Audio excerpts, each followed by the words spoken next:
When Gary invited me to present the annual Evening with Brian to mark Into Micro 2020, of course I agreed.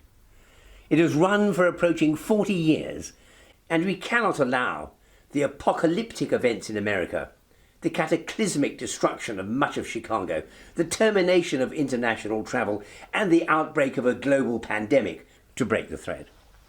We're all facing COVID-19, but that's not the only plague that besets us. Today, I will show how science has been infected by an outbreak of what I call non-science or nonscience, introduced by a new tribe of experts who have abandoned open-hearted integrity and objectivity for opportunism and the quest for fame, money and power. I'll show you that it's not just a minority of showmen and plagiarists we're worried about, but that some of the greatest scientific institutions in the world, Cambridge University, the Max Planck Institute, even the Royal Society, are embracing this new culture. Honesty and integrity are passé. And now what brings you grants is online exposure and public plausibility. And if ever you're stuck for a topic to bring in your next massive tranche of funding, just misappropriate someone else's and hope that nobody ever notices. Education has retreated into an industry for producing a compliant and subservient public. And you see the consequences everywhere you look. The authorities never like to admit quite how bad things are. The official literacy level in the United States is 99%. Right, look up Britain, where they break it down year by year, and for the last 4 years it has been 99%. But we all know that isn't true. And indeed, if you look up on Wikipedia, where you'll find a list of countries by literacy rate, you will find that some countries simply don't release their official figures. The United Kingdom and the United States have blank columns for literacy. So what statistics lurk behind the official ones? Well, the National Literacy Trust in the United Kingdom says that literacy levels are falling and 1 in 5 adults struggle to read and write. The National Institute of Literacy in the United States, with the US Department of Education, says that 21% of adults in the US read below 5th grade level, and 19% of high school graduates can't read. No wonder Professor Graham Zellick in London said the majority of degree students aren't fit to be on the course, or that the head of the Confederation of British Industry says that many people just lack basic abilities in the world of work. In Britain, the advanced school exams, A-levels, sat at 18, had 94% passing because the examination boards are told to make life simple for the students. In O-levels, 15% is the pass for the exams that kids sit when they're 16. That means you can write down 85% that's wrong, but you still pass the exam. And I do like this postgraduate poster I saw at Cambridge University, inviting people to come to a conference. Delargates, it says, are invited to tomorrow's conference, which is misspelt and needs an apostrophe. And it's not a conference, it's a conference. And that, ladies and gentlemen, is for PhD students in the University of Cambridge. I love this memo sent round by Professor Tobias in Birmingham. All laboratories should be cleared up without giving the impression that special steps have been taken. And everyone should work simulating feverish activity. We must give the impression of being a highly active department. And that's the point. In the world of nonscience, reality doesn't matter. It's the impression that counts above all. This had slowly been happening throughout the 1960s, and in 1970 I saw a photograph that seemed to sum it all up. It was a picture taken of Dr. Albert Crew at the University of Chicago, showing his photograph of thorium atoms. His success in taking the first images of single atoms became a buzzword around the world, but it simply was not true. Now, Crew was born in Yorkshire, England, in 1927, and he had his bachelor's degree when he was 20, with the highest honours, and his PhD in 1951, both from the University of Liverpool. In fact, the discovery was that of this man, Owen Muller, born in Berlin in 1911. He died in 1977. Now, he was a German physicist who invented the field emission electron microscope in 1936, the field iron microscope in 1951, and eventually the atom probe in 1966. There's only a short paragraph on Muller in Wikipedia. There's loads, of course, about Crewe. Now, Muller had always wanted to visualize atoms since he was a very young man, and try as he might, he could not succeed. By the 1950s, he was at Penn State working on field emission microscopy, and everything showed that he ought to be able to see atoms, but he still couldn't, until one day something went wrong. A little hydrogen contaminated the experimentation chamber, and it reversed the polarity of the voltage between the specimen and the signal gathering plate. And he got his first ever images of atoms. Indeed, this is one of the images which many of us older microscopists remember from the 1950s.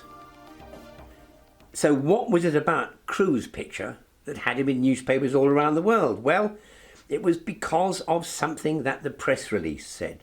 He expects this tool will be useful in research on a cure for cancer. Now, imaging thorium atoms has no bearing whatever on finding a cure for cancer.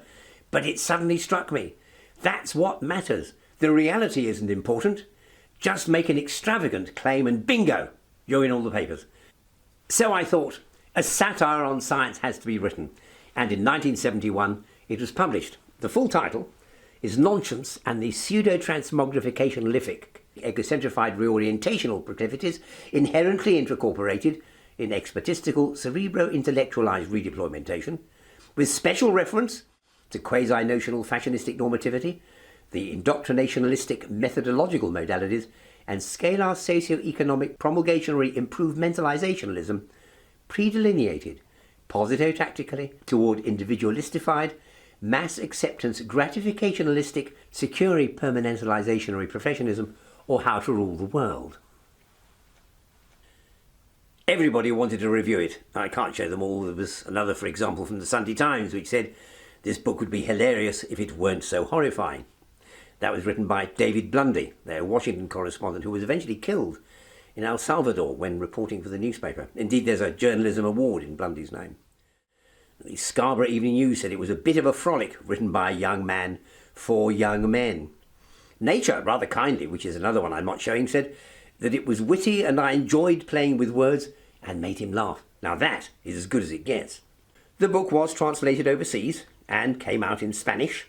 Indeed, in the Spanish edition, I was highly honoured to be published in a series of books, including titles by Benjamin Spock, Bob Dylan, Wilhelm Reich, H.L. Mencken. This was distinguished company indeed. The book remained current. In fact, earlier this century there was an article in the Telegraph in London explaining how the book got its name. I may say that he said that Brian Ford was a scientist working chiefly in microscopy. I wrote to him and said, less of the past tense, but he said, well, the book came out in the 70s, and it did seem such a long time ago. I have to say I forgave him for writing about me in the past tense, though I did have to have a stiff bourbon and a quick lie down. Nonscience went on to become a collector's item. The most expensive copy I was ever shown was this one from Glass Frog Books in Hawthorne, California, costing $1,500. Personally, I can think of rather better things to do with the money. In the 1980s, the book was reprinted under the title The Cult of the Expert, and this time came out in paperback as well. This edition was translated overseas and came out in German as Der Expertenkult. A German reviewer said in translation, a very socially critical book by a good author with entertaining and informative content, which I must say is a very objective analysis. But wherever you look since, you see examples of nonsense. Here we are. Perhaps extra pounds could make you live longer, says a study from Copenhagen University Hospital.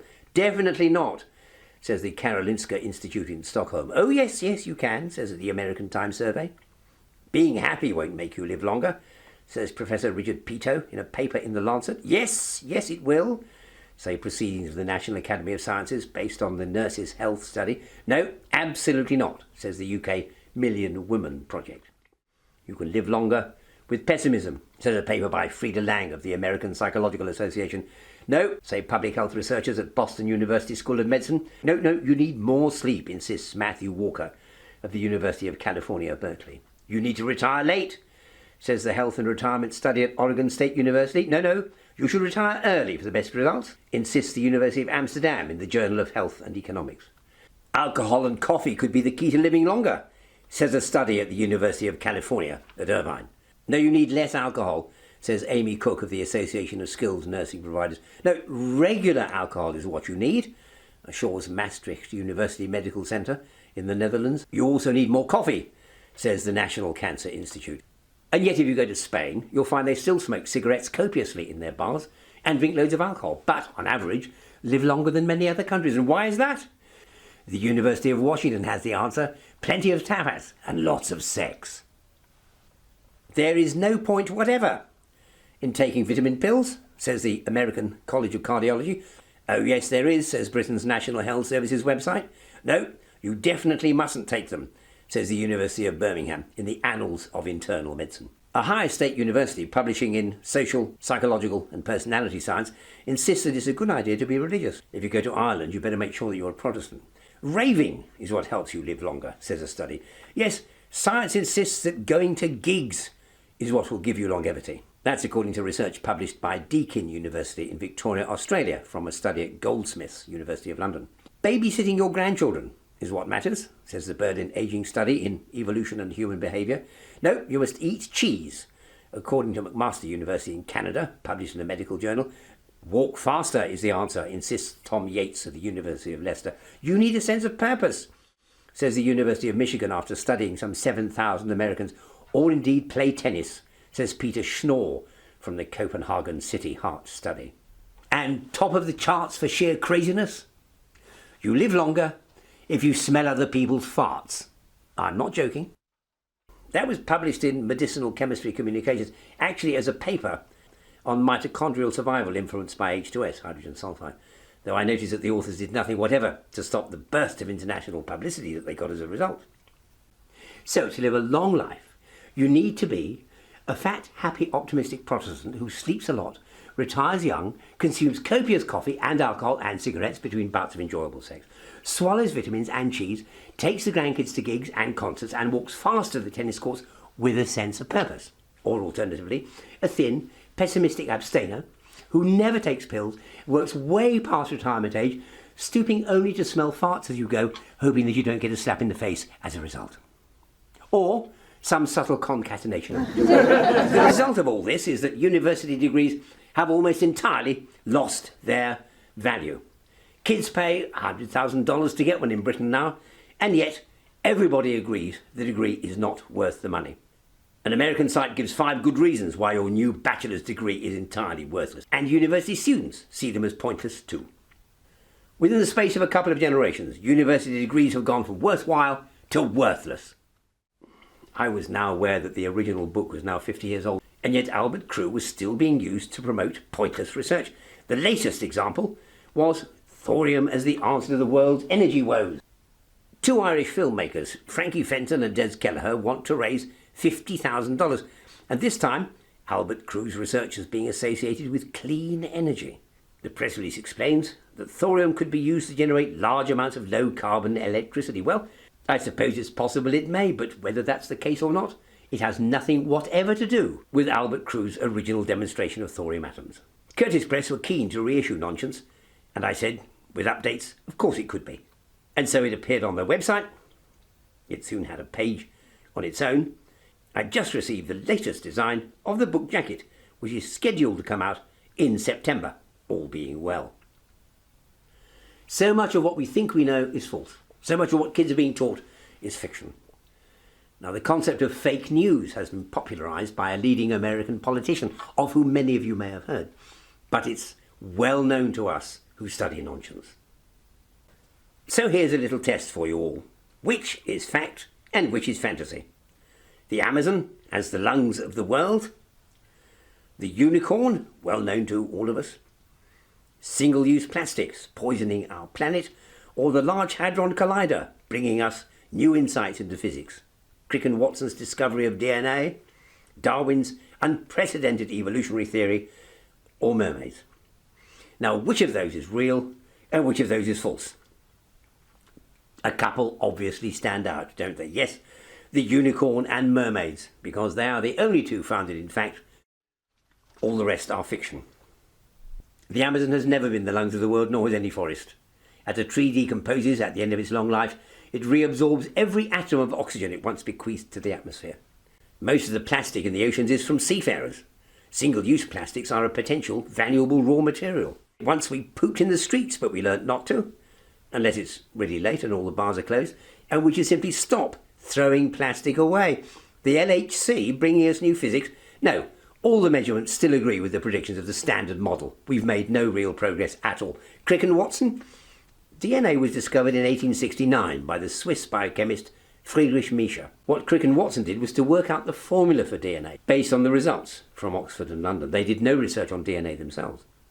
And Darwin's theory? At least a dozen people had written on evolution and survival of the fittest prior to Charles Darwin.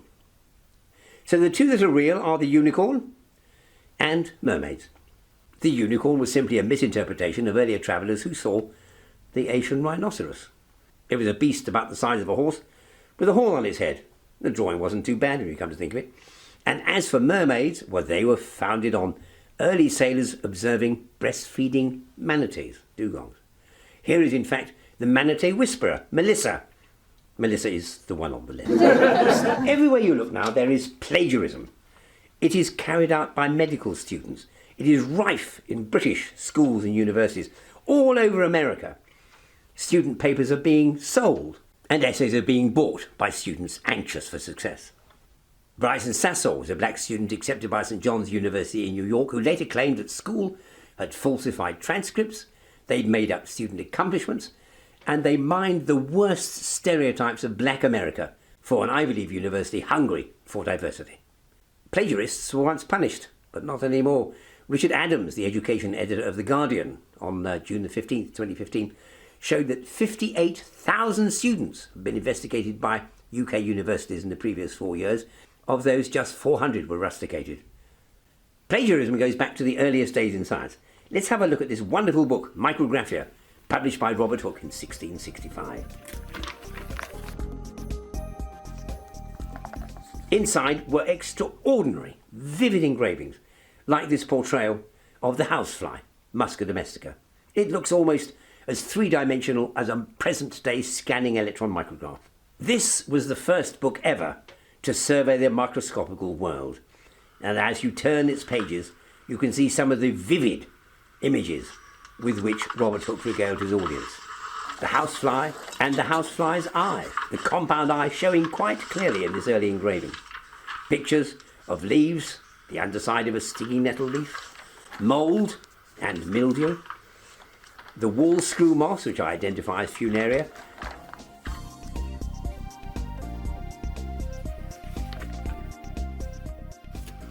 a razor blade, and studies of textiles under the microscope.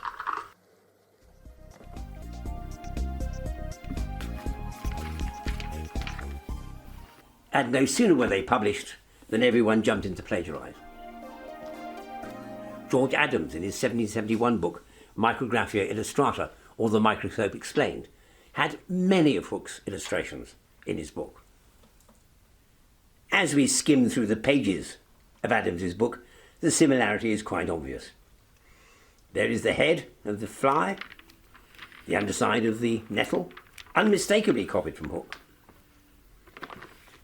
There's the fungus and the mildew mould, the wall screw moss, funaria, the point of a needle, as portrayed by Hooke, and the micrographs of cloth and that printed full stop we saw in Hooke's book. Here is Hooke's mosquito larva, accompanied by Adams's version. Here's Hooke's newly emerged mosquito, which Adams copied. Here is the fat-bellied gnat, which Hooke engraved, and there is Adams's version. If we put Hooke's drawings at the top and run Adams's underneath, then it is quite unmistakable. It has to be said that Adams very frequently mentioned by name the early microscopists, but he still allowed readers rather to assume that the drawings had been his work alone. One of Hooke's most famous plates were these wonderful engravings of snowflakes, and the shape went on to inspire many others. In 1864, Mrs. Frances Chickering of Portland, Oregon, produced Cloud Crystals, a snowflake album published in New York by Appleton's. These are hand-cut silhouettes made with scissors. They're not much like real snowflakes, though they do have an uncanny resemblance to those drawn by Robert Hooke. In 1855, Mrs. Celia Glacier had worked with her husband, James, at the Royal Observatory in Greenwich, London, and her study of snow crystals was published by the British Meteorological Society. They too owe much more to Hooke than they do to reality. In particular, let me draw your attention to this iconic snowflake, which has inspired people right through to the present day. In recent years, I've seen the same iconic snowflake in an Oslo aquarium, on a bottle of antifreeze, and cast in plastic and gilded on an American Christmas tree. Hooke explained he was drawing from life, but was he? I can show you that Hooke, in fact, was himself a plagiarist. Let's compare his snowflakes with a similar plate. This is published by Thomas Bartholin in 1660. And if we were to put Bartholin's snowflakes from 1660 on the left and Robert Hooke's from 1665 on the right, then the fact that Hooke was inspired by Bartholin and not by nature is very clearly evident.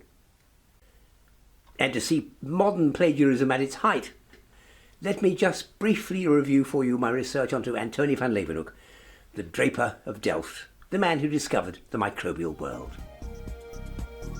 My interest in Leeuwenhoek stemmed from childhood, but it was in 1981 when the then president of the Royal Society in London, Sir Andrew Huxley, invited me to go and check Leeuwenhoek's original letters. And it was in February 1981 that I discovered Leeuwenhoek had sent specimens to London, and the packets had still survived. It was an astonishing revelation for the history of science. The pages of Leeuwenhoek's letters were illustrated with drawings that he had commissioned of what he could see. And to my immense surprise, I found 9 packets of specimens, 3 of them of dried algal mats, 2 of them containing dissected and sectioned cotton seeds, and another packet containing fine sections of cork and elderpith, and also specimens of bovine optic nerve. These were photographed with meticulous care to make sure there was no contamination with anything from the modern world. In the Netherlands, Peter Hans Kilstra, the director of the Science Museum at the University of Utrecht, an immensely wise man, suggested I should bring parts of the specimens over and provided me with a technical team to carry out one of the most remarkable reconstructions of the history of science, taking photographs of Leeuwenhoek specimens with Leeuwenhoek's own microscope. Here it is, laying on the table, and there in blue paper are the small fragments of the specimens I had taken from London, leaving the rest untouched. I designed a bracket to hold the microscope against my lensless camera, and their engineers were able to make it up for me while we went for lunch. And then the moment we'd all waited for, seeing what Leeuwenhoek saw, his own specimen, through his own microscope for the very first time. One of the specimens I photographed was of a Victorian section of truffle, Tuber melanospora, the reason being that truffle spores have tiny spikes, you can probably see them, and I was keen to see whether Leeuwenhoek's microscope could ever resolve anything quite so diminutive. I also took on the spur of the moment a smear of my own blood made on a cover slip, and when the slide was processed and the results came back, I was absolutely astonished to see a white cell, a granular site in the corner, with its lobed nucleus clearly visible. The lobes of that nucleus are the size of bacteria. I also photographed his sections of elderpith. You can see fungal hyphae tracing across the cell walls. I then imaged exactly the same part of the specimen, and took quite a lot of effort to find, under a modern Zeiss microscope in light field, also under phase contrast microscopy to show details of the cell surfaces, using dark field to show up the fine structures like the fungal hyphae, and then under the scanning electron microscope to show the finest details. If you compare the view through Leeuwenhoek's microscope on the left with the best of modern microscopes on the right, you can see his view was almost as good as we get today. Leeuwenhoek cut his sections with a rising movement of the razor so that he had very thin parts of a section which were supported by thicker regions. We can see this looking through his own microscope at very high magnification. These are meticulously cut sections of beautiful quality. And I could then look at the same region under the scanning electron microscope and calibrate the results that Leeuwenhoek had obtained. Lurking amongst his optic nerve specimens, I could see Tyrophagus, the mite. Leeuwenhoek mentioned that he always found mites in his specimen material. You cannot cut sections with the razor you shaved with without leaving behind red blood cells. And look at these 3 that I saw on one of his specimens. Elsewhere, on an elderpith section, I saw what looks unmistakably like a white blood cell surrounded by bacteria. I wanted chemically to analyse these earlier this year, but unfortunately the pandemic came along, and that, for the time being, has put paid to that line of research. A whole range of publications came out. It was published by the Royal Society, then in Nature, in New Scientist, in The Biologist, and an extensive programme of microscopy and scholarship allowed me slowly to unravel the way in which Leeuwenhoek had prepared his specimens and showed what he could see.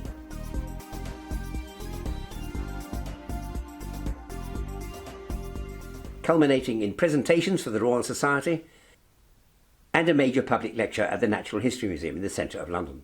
The specimens were meanwhile neatly labelled and packed away in boxes for future scholars to study.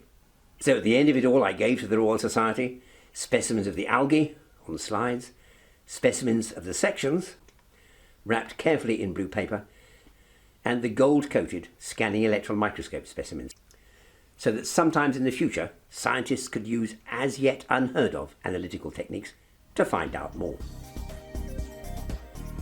The press around the world were astonished.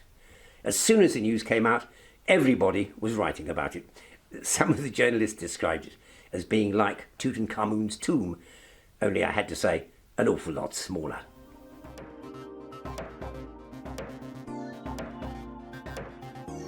It made news in the colour sections of newspapers and on the front cover of major magazines. Later I mounted my correlated micrographs for exhibition and carried on the work with other simple microscopes. This is Cossina discus, a centric diatom photographed under a modern Lights microscope. And here it is photographed through a single lens microscope of the kind Leeuwenhoek had. Here we see it under the high power lens of a Victorian botanical microscope and also under the low power lens. So you get a very vivid idea of what the pioneers could see. Clearly, Leeuwenhoek's view compared pretty favourably with what we get today. But this was the most exciting revelation. Here is the Leeuwenhoek section of cork imaged through his own microscope in Utrecht. And on the left is a very fine fibril, a microfibril you can only just discern. Let's look at that part of the photograph in closer detail. Here you see there is a strange little projection from one of the section cells, and there is the fibre. That's the limits of what you could see.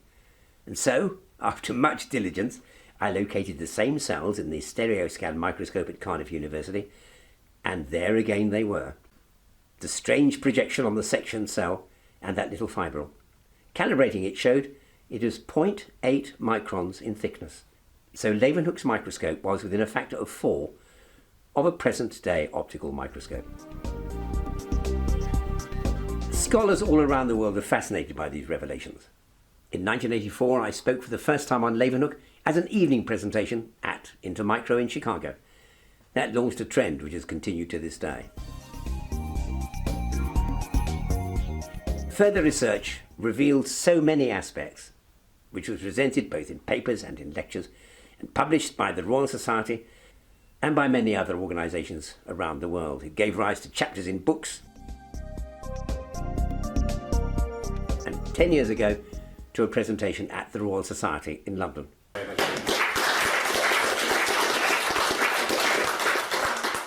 This will be the first time in the Royal Society that people have seen the view through a single-lensed microscope, exactly as von Leeuwenhoek saw it in the 1600s. The Royal Society is the reason why my work began and the reason for this talk. I've had unofficial but harmonious connections with this society for a long time. I first spoke in its rooms in 1965. I first presented my research at its soirée and at the Conversazione in the 1980s. I have spoken here to present prizes to people from David Attenborough to the President-elect, Paul Nurse. And I had the pleasure to be at the convocation on the occasion that Prince William was elected a Royal Fellow a few weeks ago. And the people here have always been so very helpful, so very welcoming, so disarmingly cooperative. Here are the drawings that Robert Hooke had prepared for his book. This is the picture that you get through his microscope, And this is the picture that he drew. The objects that you can see here are not apparent in the image that you get with a compound microscope. And if you put the two pictures together, here is Robert Hooke's beautiful, sculptural, scanning electron micrograph-like picture of a flea. And on the left is the picture that you get through his microscope. This is what a flea looks like. If you put that alongside the view that you get through an early compound microscope, you can see that that amount of detail simply wasn't visible. This is the first time this has been shown, this is what you see if you look at the leg of that flea through a single-lensed microscope. And just look at the incredible detail. All the books say that these early images were rainbow-hued and completely indistinct. Well, there's chromatic aberration there, but it doesn't make much difference. Come with me and let's look at Robert Hooke's louse through a single-lensed microscope. A single plano-convex lens about the size of the head of a pin. But just look at the amount of detail. There is the eye of the louse. There is its lens at the bottom. And the black photoreceptor of the retina that lies above. No, he didn't use the compound microscope. That was on his desk to show his friends and was easy to use. And so we come to the master, Antony van Leeuwenhoek. With a bit of luck, I'll be able to see what van Leeuwenhoek saw. What do I actually do? Where am I looking? At the wrong side. Mm-hmm. Let's look through this. Oh. Yep, I can see green. There is a focusing knob. There's a tiny, tiny bug in there, which is scooting around, which I guess is a protozoa. This, for the first time, this is what he actually saw. And this, ladies and gentlemen, is what Leeuwenhoek sat and watched in the 1600s. These little grazing protozoa, they're a genus called Stylonychia, and you can see how they almost move like fast woodlice or little mice. If you'd like a look at one of these Stylonychia in more detail, here we are. It's in a thinner film of water, so it can't move quite so fast. Isn't that an extraordinary sight? Let me put two together for you. Dr. Oyadomari, who works in the state of Michigan, took that picture on the left, and on the right is the view that Leeuwenhoek had in the 1600s. I use other single-lens microscopes to reveal what you could see. This picture of a head louse, with its eye, its claw, and its antenna, was taken with a microscope made by Horace Dall. And using the same lens, I took this astonishing photograph of living bacteria. This is spirulum, swimming actively through water from a pond in a beechwood, and immortalized through a single-lensed microscope. This, at its best, is what Leeuwenhoek himself could have seen. The first of my books, dealing with microbiology, was a textbook that came out 50 years ago this year. And many others followed.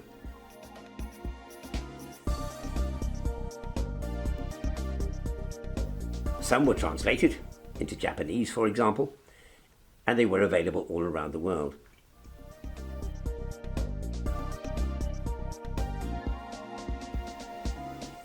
They included manuals on how you use modern microscopes and a historical review of images in science, emphasizing the importance of microscopy. Two of the books, Single Lens and The Leeuwenhoek Legacy, were specifically devoted to Leeuwenhoek, the specimens, and what I had been able to discover. The history magazines were falling over themselves to get hold of this material. It was published in Australia. It appeared in photographic journals in England. My work on the birth of the microscope featured in France, featured in Japan, and also in Spain. While Scientific American devoted 4 pages in full colour to my research. A number of magazines published special features. The subject became a lengthy chapter for Encyclopaedia Britannica, and the Royal Microscopical Society published it too. Then Nature put an article online which was immensely complimentary. It actually said that I was the world's leading expert on the topic. That quite took my breath away. The work featured in leading American journals, in newspapers, and in American popular magazines. The work has often been cited in Spain, and recently, New Scientist put online an account of how my research had shown just what Leeuwenhoek could have seen. People regularly cite my work in lectures Brian Ford in his new book on secret weapons of Nazi Germany and how they tried to feminize Hitler. He's working on a book on the intelligence of cells in the BBC and other things. Brian's fascinating, and you can go to his Wikipedia page, just not today, and look him up, and you can bring him into your class. Well, my name is Howard Berg, and I'm a professor at Harvard, and I've been interested in the modal behavior of bacteria for a very long time. I first want to tell you about the history of the subject, which is amusing, and some physics. There are nice descriptions of this work by Brian Ford in two books. One's called The Leeuwenhoek Legacy, and the other Single Lens, if you want to learn more.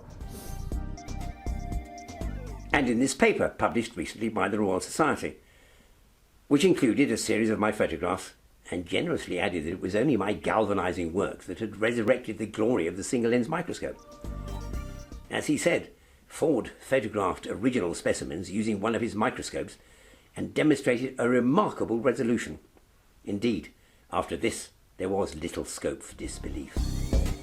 Down in Australia, one of their programs explained how I'd used Leeuwenhoek's microscopes to recreate what he was able to see. Meanwhile, through all the decades over which this program of research had taken place, Nonscience and the pernicious practice of plagiarism were determined to raise their head. The Boerhaave Museum in Leiden in the Netherlands got together with Brian Bracegirdle, a British microscopist, and put together an exhibition featuring the specimens, which rather gave the impression that the Boerhaave and Bracegirdle had discovered them for themselves.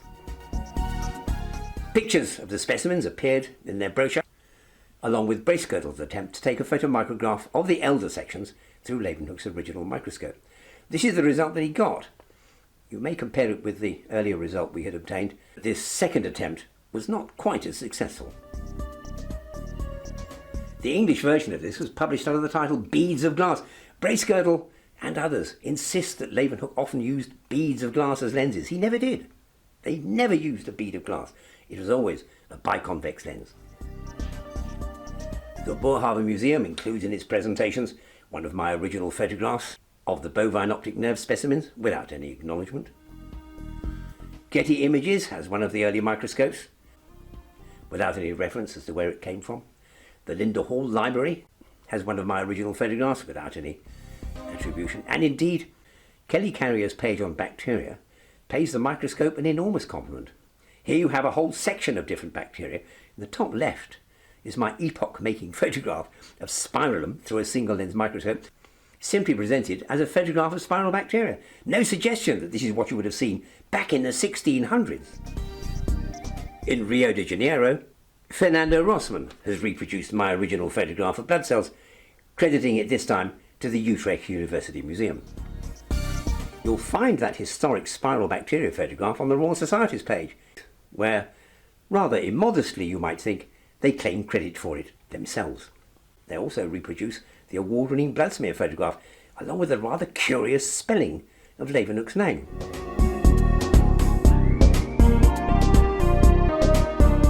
I am often consulted about Leeuwenhoek microscopes that turn out to be forgeries, but about a decade ago, Christie's told me of a genuine example due to go on sale. It had been purchased for a small sum in a box of oddments by someone who knew what lay hidden among the trinkets. I used my small mobile phone to snatch a unique reminder of this remarkable event.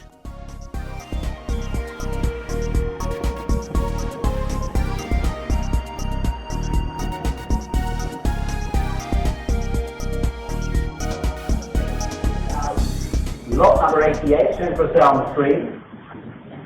The highly important Dutch silver microscope by Leeuwenhoek, circa 1690. And we'll start this off at 45,000, 48,000, 50,000 pounds now. At 50,000 pounds here. At 50,000 pounds from Mini Turkey. 55,000 pounds from Haddock. At 55,000 pounds with Turkey telephone. Bidding began modestly, and I put in a few bids myself. 65,000 back to Turkey. 65. 70,000 pounds now back to James. But the atmosphere soon tightened, and one bidder at the back always trumped someone else's alternative bid. Get to online also at at £260,000, to the gentleman in the room selling at £260,000. Last chance to go down now at £260,000. Sold £260,000. Thanks very much. The final sum paid, with the buyer's premium, was some $500,000. It was an episode unique to the history of science. The purchaser was an antiquarian book dealer, buying it for a European bioscience company, and it has since disappeared from scholarship without trace. 5 years ago, Christie's invited me in again, and this time presented me with this little silver microscope. After looking at it closely, I had no personal doubt that it was genuinely made by Leeuwenhoek, but like you, I deplore the tendency to rely on subjective judgments of one person. I knew that we needed objective criteria to assess genuineness. This one never went to auction, but was privately acquired for a nominal sum by this man, Bert de Gienaar, who collects scientific antiques. He also runs a boutique guest house in the Netherlands. And he collects vintage cars. De Gienaar was so excited to share news of his acquisition, but he was not at all interested in my thoughts on further scientific study. Within months, to my utter astonishment, another one appeared, this time in a sale on eBay of metallic objects dredged from a canal in Delft. Here it is in its eBay picture, twisted beyond easy recognition. I selected and rearranged the components of that photograph and then reassembled them. It did look very much like a Leeuwenhoek microscope. I put in a bid, but when bidding was around $100, the auction was abruptly terminated. Someone had intervened and bought it privately. This man, Tomás Camacho of Spain. Camacho had been in contact with me years ago about my presenting a lecture at his university, and now he came online again, proclaiming his new purchase. Unlike de Gienaar, Camacho wanted me to find out everything possible about the microscope, and, against my protestations of risk, he sent it next day to my home by courier.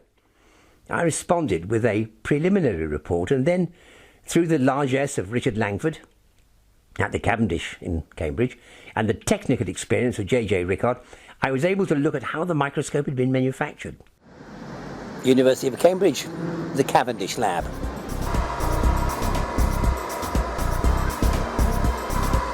So here we are in the lab, and we can now look at the fine details of manufacture using the scanning electron microscope. That has never been done before.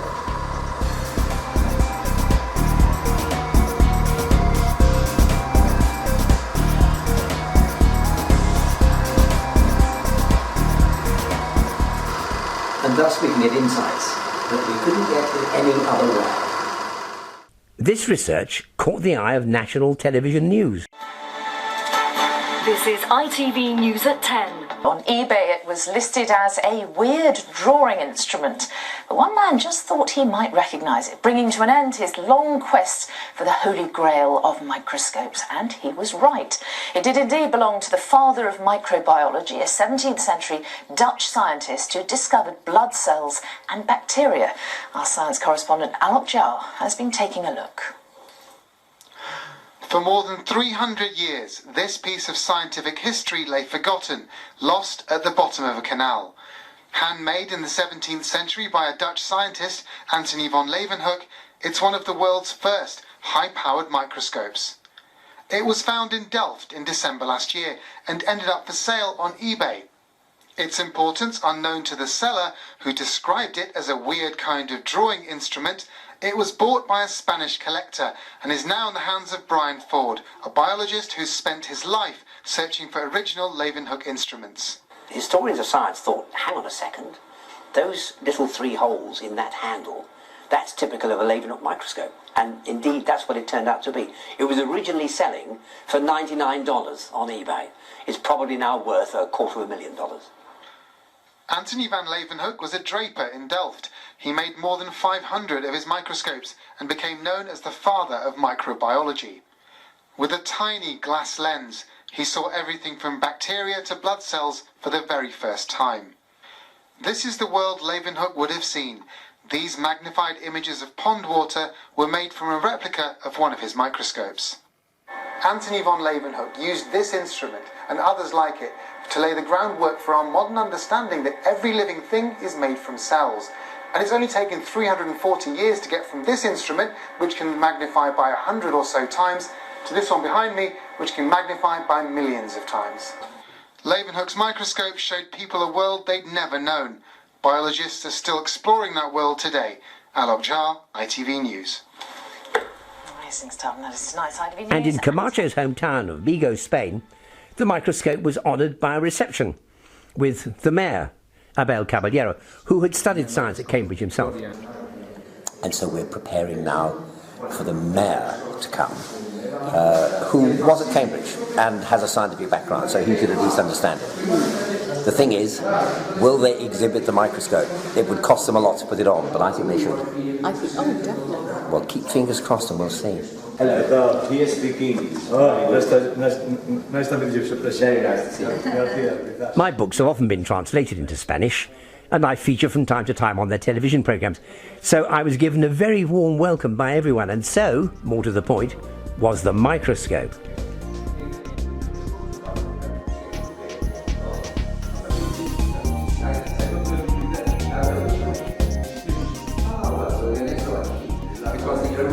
The original microscope is just this. That is the original. Now the lens is that is how the original discoveries were made. Microbes. This is microscope. You can see microbes. No tiene nada que ver con los microscopios.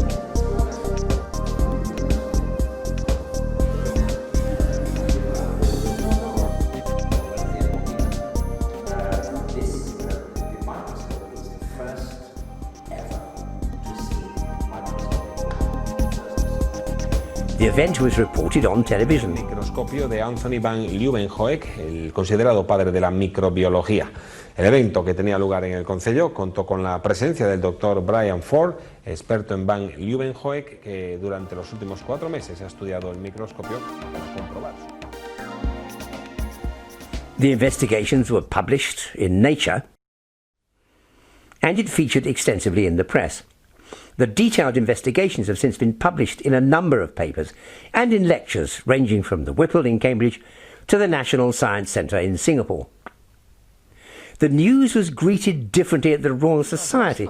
Keith Moore, in the library, admitted that the Society had once lost a box of silver Leeuwenhoek microscopes, and he downplayed these new revelations, dismissing them as a commonplace event and almost as a joke. There have been alleged Leeuwenhoek microscopes popping up on eBay. Every time they dredge a canal in Holland, they claim to find one of these things. Leeuwenhoek seems to have dropped an awful lot into canals. For decades, everyone at the Royal Society was so excited by this research, but in recent years that has changed. Now the tendency is to downplay it all. Antony van Leeuwenhoek, the great microscopist of the time. He's sending letters into the Royal Society about his own microscope observations. The other thing he tended to send in was specimens, and he would just attach one of these small objects to one of the letters he sent in. But if I just open that, you can see the stains on the paper where those seeds originally were. It feels a bit like we're clutching at straws, looking at stains of seeds. Sorry, we haven't got those silver microscopes. But this is so much more interesting, surely. Well, no, it's not. It's way, way more boring. but it's what we've got. Here's one last thing. It says the Leeuwenhoek specimens. This envelope contains paper packets in which is stored a proportion of the specimens sent by van Leeuwenhoek to the Royal Society. So it looks like this is some stuff that science was done on in the 1980s. That's right. So the specimens have been looked at in modern times, of course, partly to see what it was possible for Leeuwenhoek to see using contemporary technology. Oh, so it was like, 300 years later, what can we do? Keith, when you told me that you were going to show me some van Leeuwenhoek specimens, I'm not going to lie, I was a little bit excited. Yeah. And now? Less so. Small comforts. Still liked it, but not a showstopper.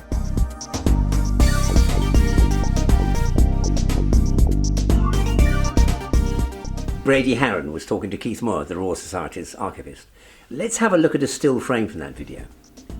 Here is my original envelope, and as you can see, the date and attribution are still there.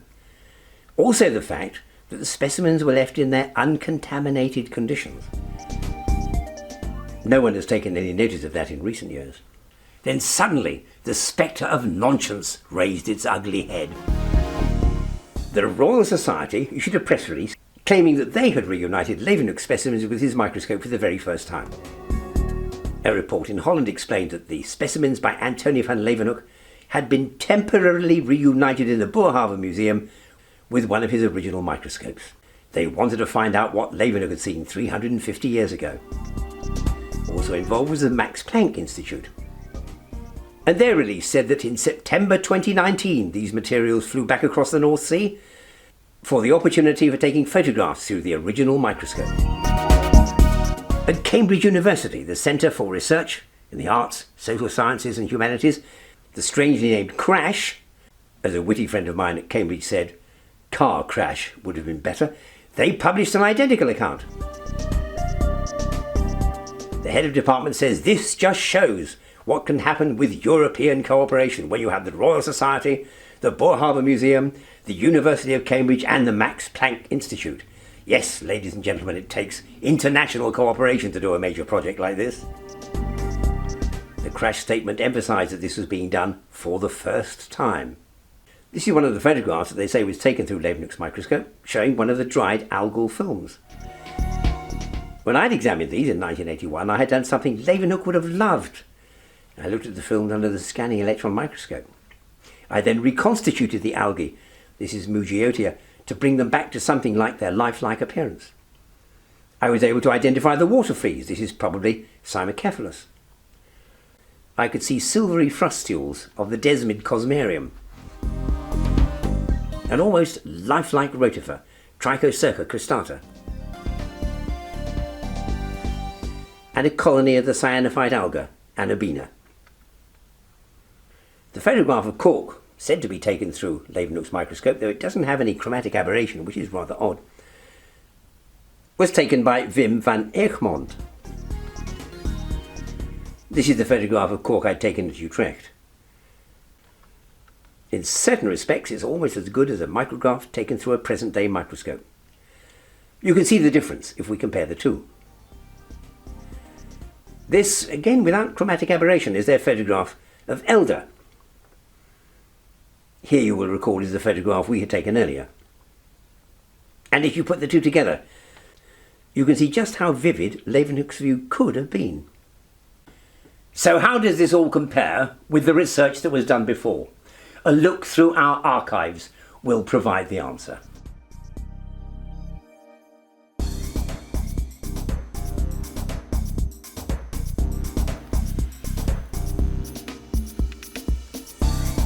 Most of the early photographs, including all the electron micrographs of course, were taken on black and white film. Over 3,000 negatives in all.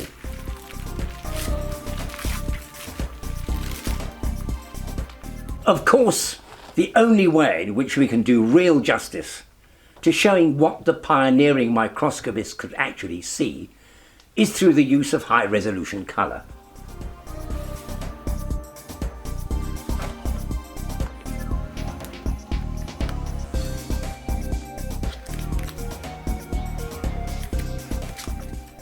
Altogether, I took about 1,000 slides.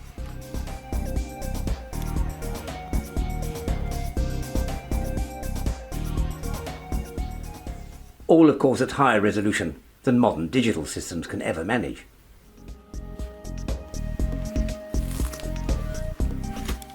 At this stage, it can be very helpful to compare the cost-effectiveness of the two approaches. The number of black and white photographs I took, about 3,000. 1,000 colour images.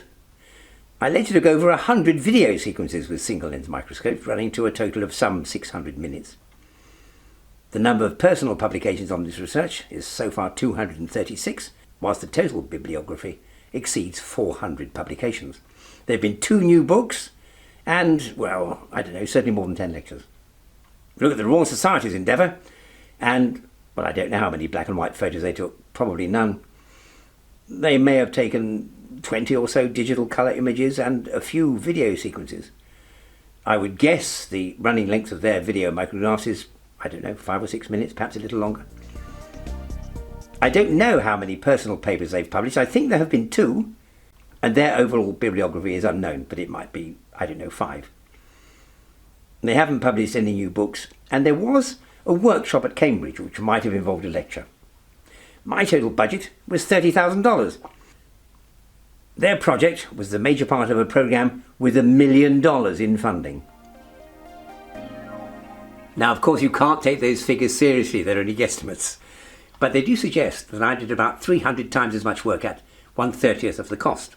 Or in other words, my approach is about 10,000 times more cost effective than theirs. There's no doubt, of course, that this is severe plagiarism. Wikipedia says it's paraphrasing someone else's original idea without citation. Cambridge University insists that it's using someone else's words or data without acknowledgement. Oxford University is more modern. They say it's presenting someone else's work or ideas as your own by incorporating it into your work without full acknowledgement, and all published and unpublished material, whether in manuscript, printed or electronic form, is covered. Oxford have moved into the digital era, ladies and gentlemen. Social media played a conspicuous part in all of this.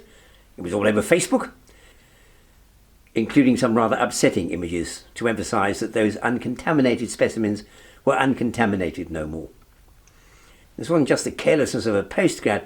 The Royal Society themselves tweeted that the earliest surviving objects seen by a microscope had been reunited with one of his original microscopes. But Brian Bracegirdle had tried it in his own way too, so this was certainly the 3rd time it had been done. Looking back at the original Royal Society announcement, you can see the words of Amito Harhaus, director of the Boerhaave Museum, saying, "We are finally able to see what Leeuwenhoek might have seen 350 years ago. We couldn't be more excited." Keith Moore said, "Our first colour views of the sections cut by Leeuwenhoek's razor with the lens made by the same hand was a heart-stopping moment." Indeed it was, Keith, and had already been on at least 2 occasions before. I'm still mystified by the role of those involved. The president of the Royal Society, Venkatraman Ramakrishnan, most amiable character. Indeed, he invited me into his rooms just before the specimens were sent over to the Boerhaave Museum. During our meeting, not a word was said about the forthcoming experiments. And then there is the Society's Keith Moore in the library, who remains endearingly ignorant of almost anything to do with Leeuwenhoek. I've known Keith for more than 30 years, and Sietske Fransen, the woman who spearheaded the whole thing. And she was clearly well acquainted with the earlier research. In emphasising it was done for the first time, she actually added a note pointing to the bibliography on my own website. Click on the link and this is what you'll find. Over 400 peer-reviewed papers, popular articles, magazine reports, lectures, presentations and demonstrations. I don't think I've ever come across such a comprehensive programme of research anywhere in the history of science. So you can see that over the last 50 years or so, the insidious hand of nonsense has raised itself in the highest academic institutions anywhere in the world. At the end of the day, science will always win, because science is based on truth. And, in the last resort, truth always wins out in the end. I know that, you know that, and they know that too.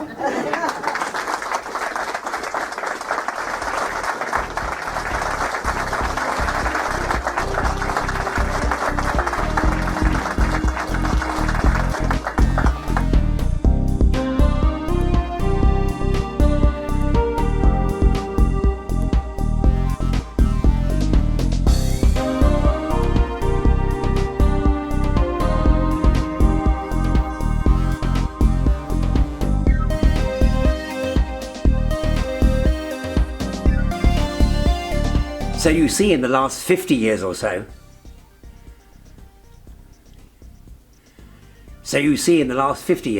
the insidious hand of nonsense. So you see in the last 50 years or so, over the last 50 years or so, the insidious hand of nonsense has raised itself. So you can see, over the last 50 years or so, the insidious hand of nonsense has raided. So you can see that in the last 50 years or so, the insidious hand of nonsense has raided. So you can see that over the last 50 years or so, the insidious hand of nonscience has raised itself in the highest academic institutions anywhere in the world.